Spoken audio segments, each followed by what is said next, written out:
अस्सलाम वालेकुम दोस्तों। आई होप कि आप सब ठीक होंगे। आज की इस वीडियो में मैं आपको सिखाऊंगा कि आप अपवर्क के थ्रू कैसे ऑनलाइन अर्न कर सकते हैं और अपवर्क बेसिकली कौन सा प्लेटफॉर्म है, इसके ऊपर क्या क्या फैसिलिटीज़ अवेलेबल हैं, कौन कौन सी सर्विसेज अवेलेबल हैं और आप किस तरह से इस प्लेटफॉर्म के थ्रू अर्न कर सकते हैं। तो अपवर्क भी बेसिकली फाइवर की ही तरह का एक प्लेटफॉर्म है जिसके ऊपर आप जो है वो डिफरेंट जो है ना वो सर्विसेज अपनी प्रोवाइड भी कर सकते हैं और सर्विसेज बाय भी कर सकते हैं। जैसे कि सबसे पहली जो सर्विस है यहाँ पे डेवलपमेंट और आईटी की है। अब ये बेसिकली एक कैटेगरी है जिसमें डेवलपमेंट और आईटी से रिलेटेड मज़ीद सब कैटेगरीज होंगी। इसको हम एक्सप्लोर करते हैं, देखते हैं कि इसके अंदर कौन कौन सी सब कैटेगरीज हैं। तो इसके अंदर ये देखें डिफरेंट ऐप्स के जो मोबाइल ऐप डेवलपमेंट है उसके प्रोजेक्ट्स हैं, ठीक है। उसके बाद डेव एक टेक्नोलॉजी है, उसके प्रोजेक्ट्स हैं जिस फॉर एग्जांपल iOS और एंड्रॉयड दोनों डिफरेंट एक प्लेटफॉर्म्स हैं, उनके डिफरेंट डेवलपर्स होते हैं, तो आप उसकी सर्विसेज भी प्रोवाइड कर सकते हैं और ले सकते हैं। उसके अलावा आप वेबसाइट जो हैं उसकी भी सर्विसेज प्रोवाइड कर सकते हैं और ले सकते हैं। जैसे कि अब ये टेक्नोलॉजीज़ हैं डेवलपमेंट से रिलेटेड, एंगुलर AWS, सी है, C++। उसके अलावा क्रॉस फंक्शनल रोल्स हैं एनिमेशंस के, जो एनिमेटर्स होते हैं 2D 3D, और कॉपीराइटर होते हैं, डाटा एंट्री होती है, ठीक है। ये सारे इसमें सब कैटेगरीज और इसमें मज़ीद भी हैं, ठीक है। लेकिन अगर आप बिगिनर हैं तो इस सब में से आप डाटा एंट्री का जो टास्क है या जो सर्विस है उसको कंटिन्यू कर सकते हैं, क्योंकि ये बड़ी एक सिंपल सी होती है। आपको सिर्फ माइक्रोसॉफ्ट ऑफिस जो है ना उसके ऊपर आपका कमांड होना चाहिए। आप इजीली इस पे पर आवर के लिहाज से आपको जो है ना वो आगे से बायर्स जो हैं वो हायर भी कर सकते हैं, और पर प्रोजेक्ट भी आपको जो है ना वो $10-20 पर प्रोजेक्ट भी आप उनके साथ जो है ना वो कर सकते हैं। जो है ना जो भी आपकी डिमांड हो पर प्रोजेक्ट की डिस्क्रिप्शन वो आपको प्रोवाइड करते हैं। आप डिस्क्रिप्शन पढ़ के फिर अपना जो है ना वो बजट और अपनी बिड उनके साथ फाइनल करते हैं। इसके अलावा जो हमारे पास नेक्स्ट कैटेगरी है वो है डिज़ाइन एंड क्रिएटिव। इसके अंदर 968 डिफरेंट स्किल्स हैं, डिफरेंट जो है ना वो आपके पास कहने सब कैटेगरीज़ हैं जो आप चूज़ कर सकते हैं। ये देखें जैसे कि एक ग्राफिक डिज़ाइनर का जो है वो अब कुछ लोगों ने बजट दिया है $4,637। तो ये एक हमारी सोच से भी ज़्यादा जो है ना उन्होंने बजट दिया है। तो आप इतना भी अर्न कर सकते हैं अगर आप इसके ऊपर एक अपनी अच्छी प्रोफाइल बना लेते हैं, अच्छी तरह से अपने प्रोजेक्ट्स पूरे कर लेते हैं। एनीवे हम यहाँ पे देखते हैं कि हमारे पास डिज़ाइन एंड क्रिएटिव में कौन कौन सी सब कैटेगरीज हैं। इसमें भी फिर एनिमेशंस आ जाती हैं, डिज़ाइनिंग आ जाती है, 2D 3D। उसके अलावा जो है इसमें CSS डेवलपर आ जाते हैं, गेम डेवलपर आ जाते हैं, वेब डेवलपर आ जाते हैं। इसमें बेसिकली जो क्रिएटिव स्किल्स होती हैं ना वो रिक्वायर्ड हैं। अगर आप प्रोवाइडर हैं तो आपसे रिक्वायर्ड हैं, अगर आप बायर हैं तो यहाँ पे आपको जो लोग ये सर्विसेज दे रहे हैं वो शो हो जाएंगे। मैंने एक्चुअली अभी साइन अप या साइन इन नहीं किया क्योंकि मैं आप लोगों को समझा रहा हूँ। अगर आप कहेंगे तो मैं आपको एज अ क्लाइंट भी और एज अ जॉब प्रोवाइडर भी मैं दोनों तरीके से आपको बता दूँगा। तो यहाँ पे फिर इन्होंने बताया हुआ कि कैसे जो अपवर्क का प्लेटफॉर्म है काम करता है। सबसे पहले तो वो ये कहते हैं कि आपको जो काम चाहिए, ठीक है, करवाना है या करना है, आप वो ब्राउज़ करें। उसके बाद इन केस अगर आपने करना है तो आप अपनी बिड दें, इन केस अगर आपने करवाना है तो भी आप अपनी बिड दें, ठीक है।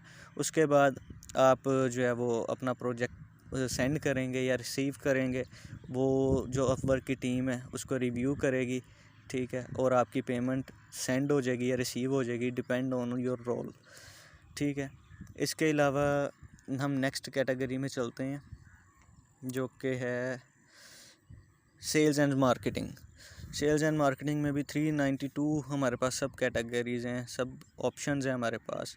जो भी हम चाहें उसमें से चूज़ कर सकते हैं, ठीक है। इसमें से जैसे कि सबसे पहले एडवर्ड एक्सपर्ट है, affiliate marketing, Amazon SEO expert, blog writer, data entry specialist, graphic designer, ठीक है। और भी इसी तरह की मज़ीद जो है ना वो सब कैटेगरीज़ हैं। जब आप साइन अप करेंगे जो भी रोल आप इसमें जो है वो परफॉर्म करना चाहते हैं उस लिहाज से, तो आपको सारी डिटेल्स आगे जो है ना उस लिहाज से शो हो जाएंगी। एनीवे नेक्स्ट हमारी जो कैटेगरी है वो है राइटिंग एंड ट्रांसलेशन। कि अगर आप बिगिनर हैं तो मैं आपको यही प्रेफर करूँगा कि आप इस चीज़ को जो है ना वो चूज़ करें और इसको परसू करें, क्योंकि इसमें कोई आपको ज़्यादा टेक्निकल स्किल नहीं चाहिए। सिर्फ आपकी जो है ना वो राइटिंग स्किल अच्छी हो, आपकी कम्युनिकेशन स्किल अच्छी हो और आपकी इंग्लिश और वोकैबलरी अच्छी हो, तो आप इजीली ये जो है ना वो प्रोजेक्ट्स ले सकते हैं और इनके थ्रू बड़ा अच्छा अर्न कर सकते हैं। क्योंकि इस पे भी मिनिमम जो है वो 10, 15, $20 पर आवर भी दे रहे होते हैं और पर प्रोजेक्ट भी दे रहे होते हैं। डिपेंड करता है कि बंदा आपको हायर कर रहा है या आपको जस्ट प्रोजेक्ट दे रहा है। तो इसमें जो हमारे पास ऑप्शंस आ जाते हैं वो academic writers, article writer, biography writer, blog writer. तो ये सारे जो हैं वो बड़े इजी और सिंपल से काम हैं जो आप कर सकते हैं। ब्लॉग राइटिंग एक बड़ा सिंपल सा काम है कि आपने सिंपल आर्टिकल लिखना होता है या ब्लॉग लिखना होता है, ठीक है। बायोग्राफी बेसिकली ये होता है किसी का बैकग्राउंड, किसी की हिस्ट्री। तो जिसकी भी इंग्लिश अच्छी है, राइटिंग स्किल जिसके पास है, तो वो इजीली किसी की भी बायोग्राफी लिख सकता है। कोई ये टेक्निकल काम नहीं है, बहुत मुश्किल काम नहीं है। तो उसके बाद हमारे पास जो नेक्स्ट इसके अलावा कैटेगरी है वो है admin and customer support. Customer और एडमिन सपोर्ट का भी मेरे ख्याल से आप ज़्यादातर लोगों को पता होगा कि बेसिकली क्या है। ये बेसिकली एक मैनेजमेंट का काम होता है, ठीक है। इसमें इन केस डिफरेंट किस्म के वो मैनेजमेंट्स होती हैं। एक ये होती है कि किसी को कोई बंदा सर्विस प्रोवाइड कर रहा है तो उस पर कस्टमर्स आते हैं, उनको किसी किस्म का इशू होता है, तो आपने कस्टमर केयर प्रोवाइडर जो है ना आपने उसका रोल प्ले करना होता है कि आप उसमें बंदों को बताते हैं कि हाँ जी सर, अगर आपका ये इशू आ रहा है तो उसका ये सलूशन है, ठीक है। और इसी तरह से डिपेंड करता है कि आप कौन सी स्किल इसमें से यूज़ कर रहे हैं, जिसका आप प्रोवाइड कर रहे हैं सर्विस, ठीक है। उस लिहाज से फिर आपको अपना काम करना होता है। अब इसमें जो हमारे पास ऑप्शंस आ जाते हैं जो जॉब के लिहाज से या सर्विस के लिहाज से, वो एडमिनिस्ट्रेटिव असिस्टेंट है, अपॉइंटमेंट सेटर है, बुक कीपर है, कस्टमर सर्विस रिप्रेजेंटेटिव है, ठीक है। तो ये भी बड़े सिंपल से और इजी काम है। सिर्फ आपकी कम्युनिकेशन स्किल के ऊपर सारा डिपेंड करता है और आपकी इंग्लिश के ऊपर डिपेंड करता है। अगर ये दोनों चीज़ें आपकी अच्छी हैं तो आप बहुत इजीली ये रोल जो है ना वो अपना पूरा कर सकते हैं और बड़ा अच्छा अर्न कर सकते हैं। फॉर एग्ज़ाम्पल मैं करता हूँ select appointment setter. Appointment setter का भी आपको पता है कि बड़ा सिंपल सा काम है। अपॉइंटमेंट सेट करनी होती हैं लोगों से कॉन्टैक्ट करके। वो डिपेंड करता है कि वो आपको ईमेल के थ्रू कहते हैं या कॉल के थ्रू कहते हैं। हर चीज़, टूल्स, ये वो सब कुछ जो है ना वो आपका जो आपसे सर्विस ले रहा है वो आपको प्रोवाइड करेगा। आपने सिर्फ लोगों से कॉन्टैक्ट करना है और अपॉइंटमेंट सेट करनी है, और जो भी उनकी अपॉइंटमेंट डिटेल्स होंगी वो शीट आपने अपने जो बॉस होगा, जो आपका एम्प्लॉई होगा, जो आपको हायर कर रहा है, उसको प्रोवाइड कर देनी है। अब इसमें मैं आपको ये दिखाता हूँ कि देखें हमारे पास यहाँ पे एलिसिया है जो कि ये जॉब कर रही है। इसने 553 जॉब्स कंप्लीट की हैं, ठीक है, या फिर 553 ऑर्डर्स कंप्लीट किए हैं। अब वो पर और जो है वो $60 जो है ना वो ले रही है अपने एम्प्लॉई से, जो भी उसको हायर करता है या करना चाहता है, जिसको भी उसकी सर्विस चाहिए, उससे पर और जो है वो $60 चार्ज करेगी।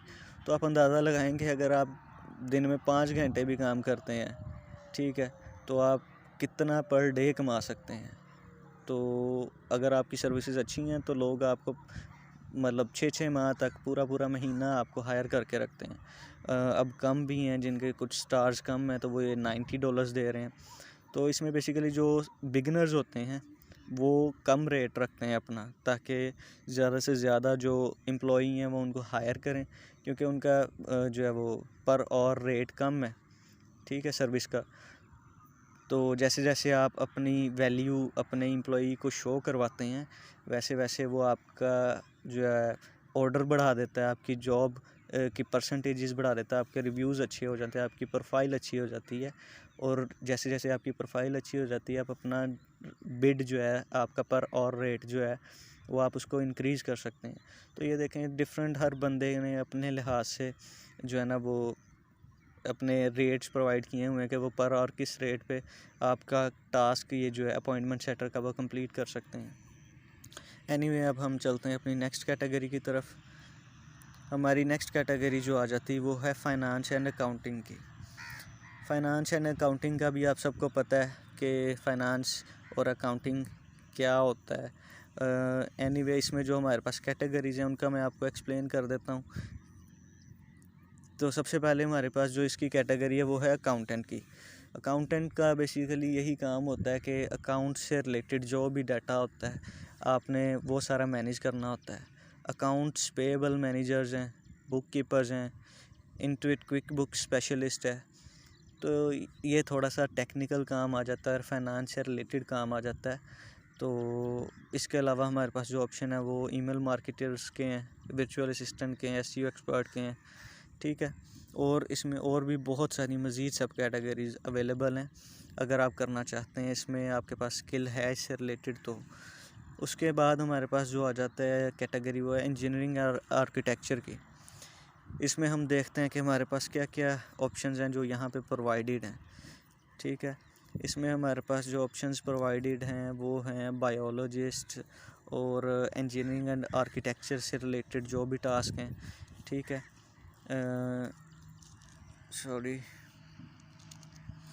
तो उसके बाद हमारे पास जो नेक्स्ट कैटेगरी आ जाती है इसके बाद वो आ जाती है लीगल की। लीगल में भी हमारे पास जो है वो 133 जो है ना हमारे पास स्किल्स अवेलेबल हैं या ऑप्शंस अवेलेबल हैं जो हम सर्विस प्रोवाइड कर सकते हैं, ठीक है। अब इसके अंदर जो है वो फॉर एग्ज़ाम्पल एक उन्होंने ये कैटेगरी दिया स्मॉल बिज़नेस क्या एक लॉयर की, ठीक है। क्या आपने अपने क्लाइंट की एज अ लॉयर उसके सारे जो है ना रोल्स आपने प्रोवाइड करना होता है। अब एज अ लॉयर क्या रोल आपने प्रोवाइड करना होता है, ये अगर आपके पास इस चीज़ की स्किल है, आपको ये काम आता है, तो आपको पता होगा कि आपने क्या करना है क्या नहीं करना। और इसमें भी देखेंगे वो कितना ज़्यादा हाई जो है वो आपको रेट प्रोवाइड कर रहे हैं $2000। तो आप बहुत अच्छा अर्न कर सकते हैं इसके थ्रू भी। जस्ट ये डिपेंड करता है कि आपकी स्किल किस चीज़ में है, आप कौन सी सर्विस अच्छी प्रोवाइड कर सकते हैं।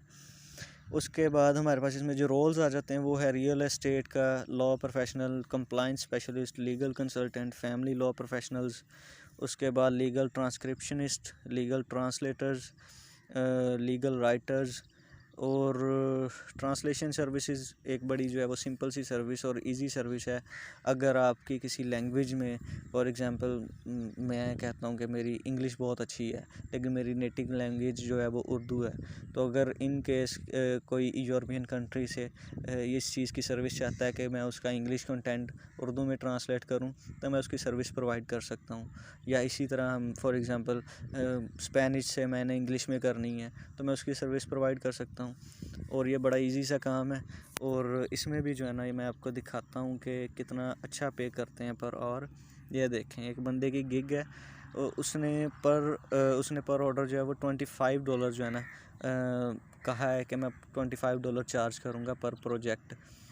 अब वो इंग्लिश, स्पेनिश, जर्मन और इसी तरह से मज़ीद डिफरेंट लैंग्वेजेस के जो है ना वो सर्विसेज प्रोवाइड कर रहा है। और एक है ये जो है वो इंग्लिश से पुर्तगीज़ या पुर्तगीज़ से इंग्लिश में ट्रांसलेट करके देगा। उसने अपना रेट जो रखा है वो $30 रखा है।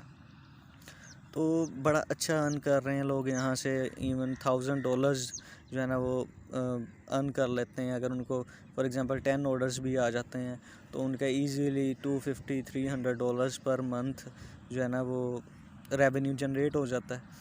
तो एक बहुत अच्छी और ऑथेंटिक साइट है। लेकिन सिर्फ सबसे जो ज़रूरी चीज़ है वो ये है कि आपकी कम्युनिकेशन स्किल्स अच्छी हों ताकि क्लाइंट को आप इस चीज़ का यकीन दिला सकें कि आपका एक अच्छा इमेज बने क्लाइंट के सामने और आप इस चीज़ का यकीन दिला सकें कि आप सर्विस और अपनी रिस्पॉन्सिबिलिटी अच्छी तरह से जो है ना वो पूरी कर सकते हैं, अच्छे से अच्छे तरीके से उनका काम कर सकते हैं। उसके बाद जो सेकंड पे चीज़ आ जाती है, ठीक है, वो आ जाती है कि आपको उस काम कितने अच्छे तरीके से, कितने स्किलफुल तरीके से जो है ना वो परफॉर्म कर सकते हैं, ठीक है।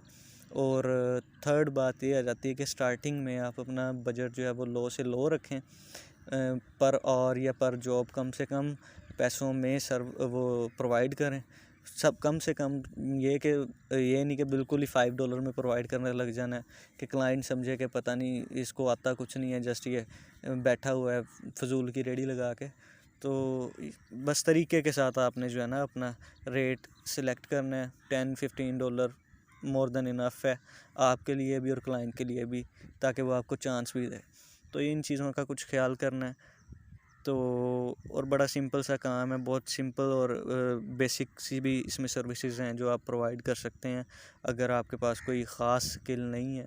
तो इसी तरह से और भी मज़ीद प्लेटफॉर्म्स हैं जिसके ऊपर आप अपनी सर्विसेज प्रोवाइड करके पर मंथ बहुत अच्छा अर्न कर सकते हैं। तो इंशाल्लाह नेक्स्ट वीडियो में मैं आपको एक और प्लेटफॉर्म के साथ एक्सप्लेन करूँगा कि आप उस प्लेटफॉर्म के साथ भी कैसे अर्न कर सकते हैं। अभी के लिए अल्लाह हाफिज़, इंशाल्लाह नेक्स्ट वीडियो में मिलेंगे।